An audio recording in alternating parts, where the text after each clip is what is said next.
आबाद बिथिङाव बिटिआर हालामखौ जौगानाय ओनसोलाव सोलायहोगोन बिटिआर सोरखारा।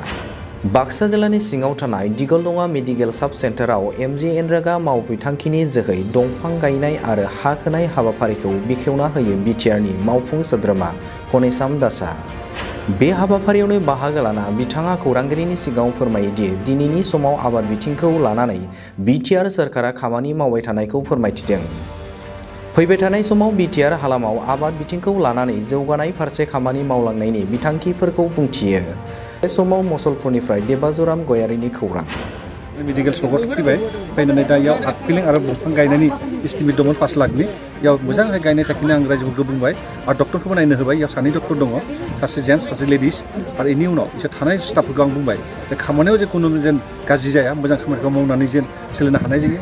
प्रमद बर' सरकाराव जे जिखुनु खारन परिबर्तन नायदो, परिबर्तन जानो नांगोन, जाबोलासो मोजां मोनगोन आरो रायजोफोरजों अनो जोंनि बिटिआर परिबर्तनखौ जुदि खिन्थिनो हायो बेखौ आं खावलायबाय। नोंथाङा बे दिहिरा बियाबाव फैबाय थानाय समाव माबायदि खामानिफोर मावलांनो थांखि? बर्तमान आं दिहिरा समस्थियाव बेबायदि खामानि मावनो लुगैदों जे कमप्लिट जोंहा 17 बोसोर धोरि जे लामाफोर जाखायो, बे लामाफोर जे मोनो जा प्रमद बर' सारजों अननानै जों लामाफोरखौ दिहिरायाव होयो बेखौ आं खावलायबाय आरो बिनि थाखायनो सारखौ आं अनुरद खालामदों। दिहिरायाव 17 बोसोर धोरि खुनु लामाखौनो बानायाखै, बानायनो थाखायनो गामिनि मानसिफोरा थांनो हानाय जायाखै। आंबो बिजनेस गाज्रि जाना दङ, बिजनेस खालामनो लामा गैया, बिजनेसनि मानसि थाङा, बेबायदि सोलिना दङ। बिनि थाखायनो जेन जों सानदों जे 21-22 जि जाबाय 22-23आवबो जों लामा लादो आरो इनो बहुत लामा खामानि मावनानै रायजोखौ उन्नति खालामनो सेस्था लागासिनो दङ आरो मोजां खामानि मावनानै बिटिआरखौ गोजोन खालामनो नागिरदों।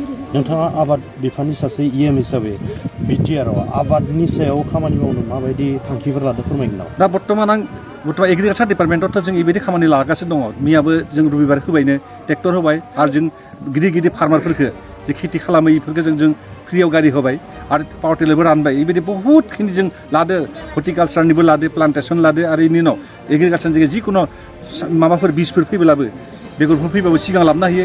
मास मोननै सिगां लाबबासो गामिनि मानसिफोर गायनो हागोन। बेनि थाखायनो खावलायदो लादो आरो बाखि साइडनिफ्राय जिखिनि हायो जेसे हायो 5 बोसोरनि उनाव बोसोर थांबाय आरो 4 बोसोरनि गेजेराव सब खामानि मोजां मावनो सेस्था लागासिनो दं। दिनैनि समाव गोबां लाइमोनफोरखौ मोनसे बेकार जेंनाजों मोगा मोगि नुनो मोनदों। बेवहाय आबाद बिथिङाव बै बेकार लाइमोनफोरखौ खामानि होनायनि माबा मोनसे थांखिफोर लानाय जादों नामा? दा बर्तमान जोंहाथ' इयाव कम्पानि खुलिगासिनो दङ। कम्पानि जागोन, मानसिफोर थानो बेलेगाव थांनानै 1.5 घन्टा एकदम देर दिन खामानि मावबासो 600 थाखा मोनो। बेबायदि जे न'आवबो जुदि खामानि मावोब्ला बा मैगं गायोबा बेबायदि बहुत खामानि मावनो हायो। खिन्थु जोंनि मानसिफोरा बेलेगावसो मोजां मोनोथ', बिनि थाखायनो बहुत असुबिदा जागासिनो दं। बिनि थाखायनो प्रमद बर' सारा जेसे हायो दा कम्पानि बानायनाय मानसि एमप्लय खालामनो नागिरदों। पिक मिसन खुलिगासिनो दं, पिक मिसन थांगोन। इनि एलावा जों एग्रिकालचारनिबो बहुत मार्केट होदो, हुनि मार्केट होदो, थालिर मार्केट होदो, माइनि मार्केट होदो। बेबायदि सब मानसिफोर इनभल्भ जाबा मोजां जायो।